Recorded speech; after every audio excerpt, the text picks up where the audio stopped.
이 이야기는 무척이나 어렵습니다. 왜냐하면 이 이야기에는 우리를 당황하게 만드는 여러 가지 내용들이 가득 차 있기 때문이죠. 왜 예수님은 부정한 청지기, 그토록 부정한 사람을 비유의 주인공으로 세워서 우리에게 들려주고 계시는 걸까요? 그리고 비유 속 주인은 자신의 재산을 자기 허락도 없이 마음대로 유용한 이 청지기를, 불의한 청지기를 왜 칭찬을 했던 걸까요? 그리고 왜 예수님은 우리로 하여금 이 사람의 이야기를 들려주시며 그에게서 배우라고 말씀을 하고 계시는 걸까요? 사실 질문을 떠올려 보면 하나하나 답하기 힘든 그런 내용들이 많은 것이 바로 이 비유의 내용입니다. 비유의 이야기입니다. 오늘은 이 질문들을 하나씩 풀어가면서 이 비유가 과연 우리에게 어떤 의미를 전하고 있는지를 함께 찾아보겠는데요.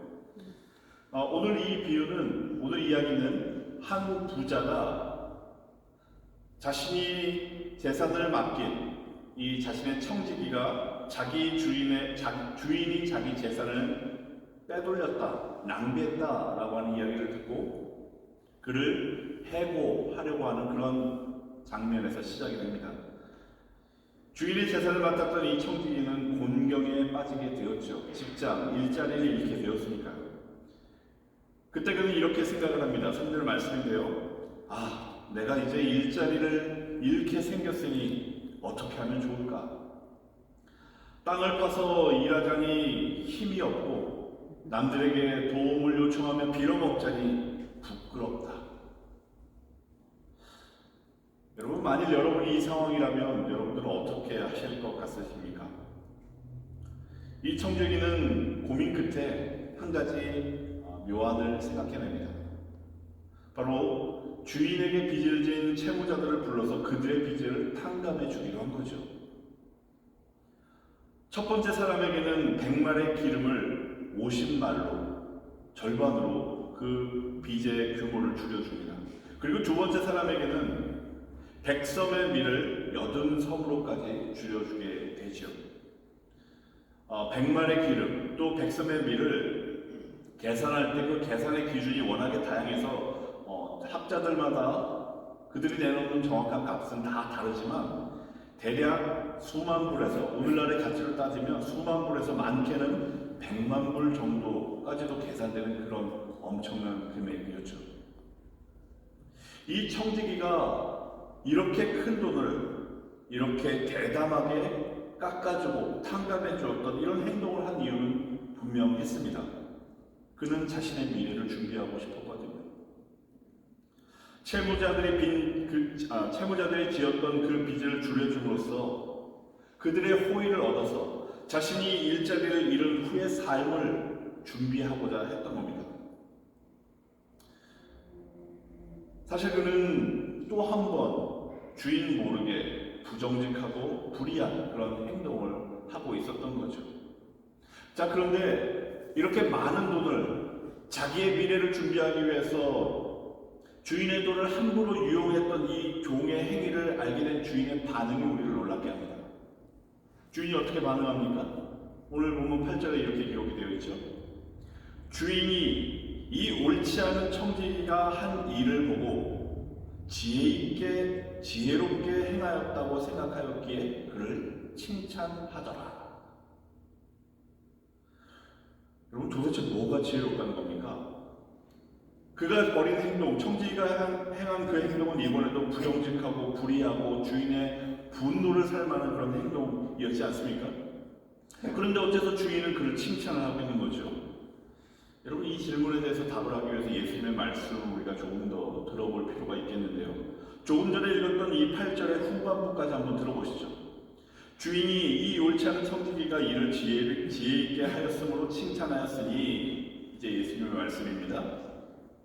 이 세대의 아들들이 자기 시대에 있어서는 빛의 아들들보다 더 지혜로움이니라. 세상 사람들은 자신의 미래, 자신의 앞으로 다가올 그 미래의 일을 위해서는, 또 자기 이익을 위해서는 머리도 잘 굴리고 계획도 세워서 실행한다, 이런 뜻이죠. 오늘 본문 속 청지기가 딱 그랬습니다.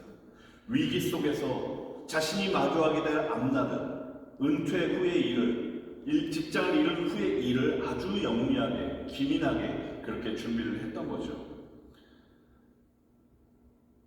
그러면 여러분, 예수님은 지금 우리도 이 청지기처럼 부정직한 행동을 따라하라고 그렇게 말씀하시는 겁니까? 아니죠. 주인이 칭찬한 것, 그것은 청지기의 부도덕한 행동이 아니었습니다. 그가 택했던 부정리하고 불의한 그런 방법이 아니었습니다. 주인의 칭찬은 위기 속에서도 정신을 잃지 않고 지혜롭게 다가올 위기를 대응했던 그의 태도에 있었던 거죠. 자신이 아직까지 잃지 않은 그 기회를 놓치지 않고 그 기회를 가지고 사람들과의 관계를 만들고 그 관계를 통해서 자기에게 다가올 미래를 준비했다라고 하는 겁니다. 주인은 바로 그 점을 칭찬한 거죠. 자, 그러면 우리는 이 이야기, 이 청지기의 이와 같은 행위를 들려주고 있는 이야기에서 무엇을 배워야 되겠습니까? 이 청지기의 지혜가 우리에게 어떤 도전을 주는 걸까요? 예수님은 이어서 이렇게 말씀하시죠. 내가 너희에게 말하노니 불의의 재물로 친구를 사귀라. 그리하면 그 재물이 없어질 때 그들이 너희를 영원한 처소로 영접하리라. 이 말씀을 좀 설명하기 앞서 먼저 여기 있는 불의의 재물이라고 하는 이 표현은 다소 오해의 여지가 있는 표현입니다. 불의의 재물로 친구를 사귀라. 마치 앞서 그 부정직한 청지기처럼 내 돈이 아닌 것을 불의하게 부정하게 사용해서라도 친구를 만들어라, 이런 말로 오해하게 만들 수 있는 그런 표현이죠. 하지만 이 불의의 재물로 번역되어 있는 이 표현은요, 돈, 시간, 재능을 포함한 이 세상에 있는 모든 자원들을 뜻하는 그런 말입니다. 그래서 우리가 잘 알고 있는 NIV 버전, New International 버전 영어 성경에서는 이것을 번역할 때 불의하거나 unrighteous 이런 표현을 쓰지 않고 worldly wealth, 세상에 속해 있는 어떤 부, 이렇게 번역을 하고 있죠. 말하자면 재물이라고 하는 것, 그것은 그 자체로 악한 것이 아니라 그것을 어떻게 사용하느냐에 따라서 선할 수도 있고 악할 수도 있는 중립적인 도구라고 하는 그런 말이죠. 자, 그럼 다시 예수님 말씀으로 돌아와 보죠. 그럼 왜 예수님이 이러한 재물, 이 같은 재물을 가지고 친구를 사귀라 라고 말을 하고 있는 걸까요? 여러분, 이 질문에 바로 답을 드리기에 앞서서 먼저 앞서 청지기가 했던 말과 지금 예수님이 하신 말씀을 주목해 보기를 원하는데요. 먼저 비유 속에서 청지기는 사람들의 빚을 탕감해 주면서 그들로부터 얻고자 한 것이 하나 있었습니다. 그것이 무엇이었습니까? 이 청지기는 사람들에게 빚을 탕감해 줌으로써 그들로부터 자신이 일자리를 잃은 이후에도 이 땅에서 안식처로 삼을 수 있고 피난처로 삼을 수 있는 집, 헬라어로 오이케아라고 하는데요, 이 집을 마련하려고 했지요. 오늘 보면 4절인데요, 이 청지기가 말합니다. 내가 이렇게 하면, 빚을 탕감해주면 내가 쫓겨나더라도 이 사람들이 나를 자기들의 집으로 받아줄 거야, 이렇게 말하고 있습니다. 자, 그런데요, 이것에 반해서 예수님은 마치 이 청지기가 했던 것처럼 불의한 재물로 친구를 사귀라 라고 말씀하신 후에 이렇게 말씀하시죠. 불의한 재물로 친구를 사귀어 그들이 너희를 영원한 처소로 영접하게 하라, 이렇게 말씀하십니다. 얼핏 앞서 청지기가 말했던 집이나 예수님이 말씀하시는 이 처소나 같은 말처럼 들리기는 하지만 사실 헬라어 원어를 살펴보면 이 의미가 완전히 다릅니다. 처소는, 예수님이 말씀하신 이 처소는 헬라어로 스케나스, 장막입니다. 여러분, 장막 그러면 떠오르는 것이 있지 않습니까? 바로 구약시대에 하나님의 백성이 광야에서 하나님의 임재를 체험했던 성막을 떠올리게 하는 말이죠. 즉, 청지기가 자신의 그 가지고 있는 재물을 이용해서 꿈을 꾸었던 그 얻고자 했던 그 집이, 오이키아가 안정된 소유와 일종의 보험, 이 땅에서 내가 의지할 수 있을 만한 그런 것을 상징하고 있다면 예수님께서 말씀하시는 이 장막은 비록 튼튼한 벽돌로 지어진 그런 집은 아니지만 하나님이 임재하시고 하나님이 동행하시기 때문에 이 세상에 있는 그 무엇보다도 안전한 피난처를 상징하는 그런 말이 됩니다. 이 땅이 우리가 살아가고 있는 이 땅이 최종 목적지가 아니라고 하는 것을 알면서 하나님의 인도를 따라 살아가고 있는 믿음의 순례자들에게 있어서는 가장 믿을 수 있는 안식처가 바로 예수님의 말씀하신 바로 이 장막이 되는 거죠. 그런데 예수님은 불의한 재물을 가지고 친구를 사귀라고 말씀하십니다. 그리고 그 친구는 재물이 사라지는 때가 오면 우리에게 영원한 처소를, 그 장막을 우리에게 줄 거라고 말씀하시면서 말이죠. 그럼 여러분, 우리에게 이와 같은 영원한 처소, 영원한 장막을 줄 수 있는 친구라고 한다면 과연 누구를 지칭하는 걸까요? 생각해 보셨습니까? 우리에게 어느 누가 이와 같은 장막을 줄 수 있을까요? 단 한 분밖에 없죠. 영원한 처소, 영원한 장막을 주실 수 있는 그분? 네, 하나님입니다. 하나님. 불의한 청지기는 자기에게, 자기 손에 쥐어져 있는 이 재물을 사용해서 자신에게 이 땅의 안식처를 제공할 친구를 만들었지만 예수님은 이 불의한 청지기의 이야기를 들려주시면서 너희는 너희의 손에 주어진 그 재물을 사용해서 너희에게 영원한 처소를, 영원한 장막을 제공해 주실 하나님과의 관계를 쌓으라 라고 말씀하고 계시다는 거죠. 다시 말해서 예수님은 우리가 이 땅을 살아가면서, 이 세상을 살아가면서 우리가 갖게 될 그 모든 것들, 재물로 표현되는 그 모든 것들을 가지고 이 땅에서의 안정이나 이 땅에서 우리가 얻고자 하는 어떤 욕망을 위해서 그것을 사용할 것이 아니라 영원한 처소, 이 땅에서의 그 짧은 시간이 끝나는 그 너머의 삶을 위하여 영원한 처소를 준비해 주실 그 하나님, 그 하나님의 뜻에 따라서 우리에게 주어진 그 재물을 선하게 사용해야만 한다고 오늘 이 비유를 통해서 우리에게 들려주고 계신 겁니다.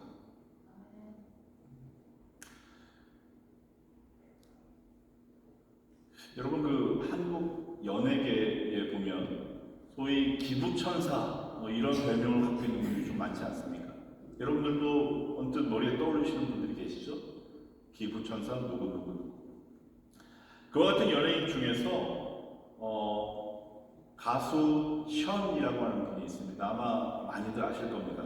그리고 그의 아내인 배우 정혜영 씨, 션과 정혜영 씨는 수많은 연예인 기부천사들 중에서도 눈에 띄게 많은 기부 활동을 했던 그런 사람들로 알려져 있습니다. 제가 설교를 준비하면서 찾아보니까 이분들이 지난 20년 사이에 올해 5월까지 기부했던 기부액의 총액이, 자신들이 스스로 벌어서 기부한 금액의 총액이 자그마치 65억이 넘는다고 합니다. 네, 아무도 안 놀라실 줄 알았습니다. 그리고 그동안 한국 컴패션이라고 하는 구호단체를 통해서 지금까지 1000명의 아이들을 후원을 하고 있다고 하죠. 어마어마하지 않습니까? 이분들에게는 4명의 둘 사이에서 난 아이들이 4명이 있는데요. 그래서 이분들은 스스로를 소개할 때 후원하는 1000명의 아이들과 이 4명의 아이들을 합쳐서 자신들은 천사와 같은 아이들, 천사 아이들의 부모입니다. 이렇게 소개를 하기도 하죠. 게다가 이 가수 션 씨는요, 올해 1월에 22년간의 노력 끝에 자그마치 239억이나 드는 루게릭 전문 요양병원을 한국 최초로 설립을 하기도 했습니다. 그리고 지금도 달리기를 통한 모금 활동을 벌여서 독립유공자 후손들에게 집을 주어주는 그런 의미 있는 일도 하고 있죠. 도무지 한 개인이 한 일이라고는 믿기 힘들 만큼 많은 일들을 해왔던 이 션 씨는요, 지금도 강연, 달리기, 공연, 행사 등을 통해서 얻은 수익으로 계속해서 사람들을 돕는 선한 일들을 하고 있습니다. 근데 작년인가요? 한 신문 인터뷰에서 그 기자가 이 션 씨에게 물었습니다. 션 씨, 어떻게 당신은 이와 같은 기부를 시작하게 되셨습니까? 그러자 그때 이 질문을 들은 션이 이렇게 말을 했다고 합니다. 제가 결혼할 당시에 우리 아내인 배우 정혜영 씨에게 이렇게 얘기를 했습니다. 우리 행복을 우리끼리 쥐고만 살지 말고 적게라도 평생 나누면서 더 큰 행복을 갖고 삽시다 라고 말이죠. 그때 제 아내 역시 흔쾌히 제 말에 응했습니다. 그래서 그날 이후로 하루 10,000원씩 1년간 365만 원을 모았죠. 그리고 그렇게 기부가 시작되었습니다. 여러분들도 알다시피 이 션과 정혜영 부부는 아주 독실한 기독교 신자입니다. 지금도 많은 교회에서 간증을 통해서 하나님의 선한 일들을 증거하고 있죠. 몇 달 전에는 우리 다음 주에 한인총회가 열리는 갈보리 교회에도 간증하러 오셨던 걸로 기억이 나는데요. 이들 부부는 오늘 본문에서 우리 읽었던 예수님의 말씀처럼 주어진 재물을, 자신의 삶 가운데 주어진 재물을 하나님의 선하신 뜻을 따라서 선하게 사용함으로써 이 땅에서 얻을 수 있는 행복보다 더 큰 행복을 누리고 진정한 영원한 가치를 쌓아가는 그리스도인의 모습이 무엇인지를 우리에게 보여주고 있지 않은가, 이런 생각이 듭니다. 여러분은 어떠십니까?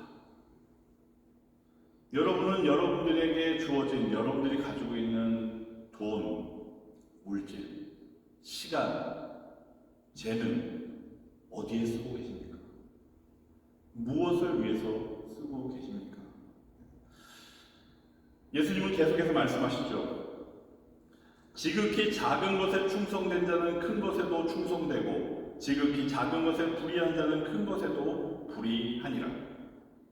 너희가 만일 불의한 재물에 충성하지 아니하면 누가 너희에게 참된 것을 맡기겠느냐?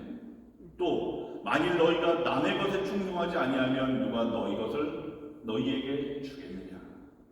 12절까지 말씀입니다. 예수님은 지금 세 문장에 걸쳐서 길게 말씀하셨지만 지금 얘기하신 이 세 문장의 말씀은 사실 하나입니다. 즉 충성하면 더 크고 귀한 것을 맡게 될 것이다 라고 하는 그런 말씀이 있죠. 무엇에 충성해야 되는 겁니까? 지극히 작은 것, 그리고 불의한 재물, 그리고 남의 것입니다. 지극히 작은 것, 불의한 재물, 그리고 남의 것에 충성하면 더 크고 더 좋은 것을 받을 것이고 너희의 것을 받을 것이다 라고 말씀하고 계시는 거죠. 지극히 작은 것, 불의한 재물, 남의 것, 사실 이거는 달리 표현됐지만 같은 것입니다. 앞서 말씀드렸듯이 불의한 재물, 이 재물은요 사용하기에 따라서 선하게도 쓸 수 있고 악하게도 쓸 수 있는 것입니다.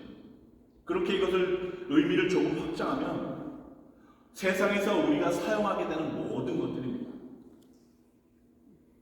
재물뿐만 아니라 시간, 재능, 능력, 또 여러분들이 갖게 되는 삶의 어떤 기회, 사람들과의 관계, 살아가는 동안 여러분들에게 주어지는 모든 것들을 의미하는 것이죠. 이것이 바로 재물 혹은 불의한 재물입니다. 그런데 이러한 것들, 우리가 살아가며 얻게 되는, 경험하게 되는, 손에 쥐게 되는 이 모든 것들은 어떻습니까? 하나님이 말씀하시는 그 영원한 시간에 비하면 아주 짧게 짧은, 그저 찰나에 불과한 아주 주어졌다가 사라지는 일시적인 것들에 불과하죠. 그래서 이것은 예수님이 말씀하시는 것처럼 작은 것일 수밖에 없습니다. 불의한 것에 충성하라, 작은 것에 충성하라. 그래서 이 둘은 같은 말이 되는 거죠. 그런데 우리는 이처럼 잠시 있다가 사라지는 재물일지언정 그 재물을 너무나 많이 탐닉합니다. 더 많이 갖고 싶어 합니다. 하지만 우리가 갖고 싶어 하는 그 재물에 속하는 그 어떤 것도 사실 우리에게 속한 것은 아무것도 없죠. 다 남의 것입니다. 따지고 보면 다 남의 것입니다. 여러분들이 지금 입고 있는 옷도, 여러분들이 살고 있는 집도, 심지어 여러분들의 가족들도 다 여러분 것이 아닙니다. 영원히 여러분들의 손에 쥘 수 있는 것은 아무것도 없습니다. 물질도 관계도 시간도 다 그렇죠. 심지어 여러분들의 몸도 언젠가는 우리가 떠나보내야만 하는 것 아닙니까? 그렇게 우리는 이 모든 것들의 소유자가 아니라 관리자에 불과하죠. 관리자의 역할이 무엇입니까? 자신에게 맡겨진 것을 목적에 따라서 선하게 잘 사용하는 데 있습니다. 그렇게 불의한 재물, 작은 것, 내 것이 아닌 남의 것을 선하게 충성하여 사용하게 되면 어떤 일이 벌어집니까? 예수님은 너희의 것이 너희에게 주어질 것이다 말씀하십니다. 너희의 것, 이것은 하나님께서 우리에게 약속하여 주신 영원한 상급입니다. 하나님 나라에서 우리가 누리게 될 영광이죠. 우리가 이 세상에서 주어진 그 작은 것들, 그 재물들을, 그 남의 것을 하나님의 뜻에 따라 충성되고 선하게 사용하면 사용할수록 그렇게 사용해 갈 때 하나님께서는 그 같은 영원한 상급과 영광, 우리에게 예정되고 약속되어 있는 우리의 것을 우리에게 주실 것이다 라고 하는 이런 말씀이 되는 거죠. 그리고 지금까지 예수님께서 이 어려운 비유를 통해서 들려주신 이 모든 가르침은 오늘 본문의 마지막 구절인 13절로 귀결이 됩니다. 오늘 본문 13절은 이렇게 마무리를 하고 있죠. 한 사람이 두 주인을 섬기지 못할 것이니 너희가 하나님과 재물을 겸하여 섬기지 못하리라. 왜 우리는 두 주인을 섬길 수 없을까요? 간단합니다. 재물이 하나님을 섬기는 도구나 방법이 아닌 목적이 되기가 너무 쉽기 때문입니다. 그래서 영원한 처소가 아닌 당장 우리 눈에 보이는 집에만, 우리에게 안정감을 줄 만한 이 땅의 그 무엇에게만 우리가 목을 매게 만드는 것이 바로 이 재물이기 때문이죠. 멀리 볼 것도 없습니다. 오늘 이 본문 말씀을 듣고 있었던 바리새인들 한번 생각해 보십시오. 그들은 누구보다 하나님의 말씀을 잘 알던 사람들이었지요. 누구보다 율법을 잘 따르던 사람들이었습니다. 여기 앉아 계신 그 여러분들 누구보다도 하나님을 더 경외하고 신앙생활 잘하던 그런 사람들이었습니다. 세상 사람들로도 저 사람 정말 신앙생활 잘한 사람이야 라고 어쩌면 박수까지 받았던 그런 사람들일지 모릅니다. 그러나 그들은 재물을 비롯하여 자신들에게 주어지는 세상의 명예나 권위에 매여서 하나님의 선하신 뜻을 분별하는 방법을 잃어버린 채 살았죠. 그래서 어떻게 했습니까? 그 결과가 무엇이었습니까? 그들은 자신들의 가까이에 오신 그리스도 예수를 끝끝내 깨닫지 못하는 지경에 이르고 말았던 겁니다. 오늘을 살아가고 있는 저와 여러분들은 어떻습니까? 바쁜 일정과 우리의 삶에 필요한 재물과 물질, 돈, 사람들의 인정과 권위와 또 내가 바라는 욕심과 내가 생각하는 그런 여러 가지 계획들에 매여서 내 인생, 이 짧은 이 인생 가운데 하나님께서 허락하신 하나님의 그 선하신 그 뜻을 분별하는 것을 잊어버린 채 그렇게 살아가고 있지는 않습니다. 하나님의 뜻을 진정으로 깊이 한번 들여다보지 못한 채 그렇게 지난 세월 40년, 50년, 60년, 70년의 세월을 지금까지 그렇게 헛헛하게 살아온 것은 아닙니까? 여러분, 우리는 하나님의 청지기입니다. 하나님의 청지기로서 우리에게 맡겨진 재물을 신실하고 지혜롭게 관리해야 합니다. 우리가 가지고 있는 물질과 시간과 재능, 그 모든 것은 하나님의 소유입니다. 우리는 그것을 하나님의 뜻에 따라 사용해서 영원한 가치를 쌓아가야 할 책무를 부여받은 사람들이죠. 여러분, 우리의 손에 주어진 그 작은 일들, 작은 것들을 하나님의 뜻에 따라서 충성되이 사용할 때 하나님께서는 더 큰 것을 여러분들에게 맡겨 주실 것을 믿으시기 바랍니다. 여러분, 늘 말씀드리지만 뭔가 크고 대단한 일부터 해야 될 것 같다는 그런 생각 버리십시오. 그렇지 않습니다. 아주 작은 것, 겨우 이 정도 가지고 뭐가 되겠어라고 생각하는 그 작은 것에서부터 내게 있는 소유, 내가 가지고 있는 재능, 내가 가진 시간을 하나님의 뜻에 따라 사용하는 그 일을 한번 실천해 보십시오. 여러분 아십니까? 하루 1불 정도를 모을 수 있는 저금통을 마련한다면 도미니카에 있는 IT 난민 아이 한 명에게 1년간 학교를 다닐 수 있는 기회를 제공할 수 있다는 걸 여러분 알고 계십니까? 여러분 매일 여러분들의 기호에 따라서 마시는 그 커피 한 잔, 그 커피 한 잔에 해당하는 값을 나를 위해서가 아니라 나의 입맛을 위해서가 아니라 다른 누군가를 위해서 그 커피 한 잔의 값을, 많이도 아닙니다, 커피 한 잔 값을 사용한다라고 한번 생각해 보십시오. 어떤 일이 일어날까요? 유튜브를 보면서 그저 흘려보냈던 나의 그 많은 시간의 일부를 1시간, 2시간도 아닙니다. 그 시간 중에 아주 짧은 시간이라도 유튜브를 접고 다른 누군가를 위해서 기도하는 시간으로 사용해 본다면 어떤 일이 일어날까요?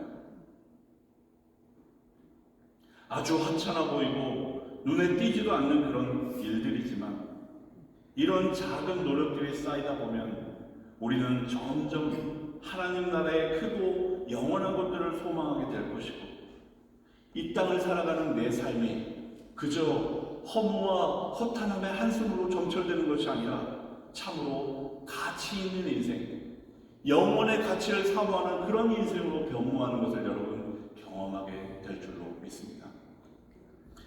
사랑하는 성도 여러분, 오늘 비유 정말 어려운 비유입니다. 본문을 준비하면서도 얼마나 많은 시간을 본문을 묵상하고 썼다가 지웠다가를 반복했는지 모릅니다. 그러나 오늘의 이 어려운 비유는 우리에게 한 가지 분명한 사실을 묻고 있습니다.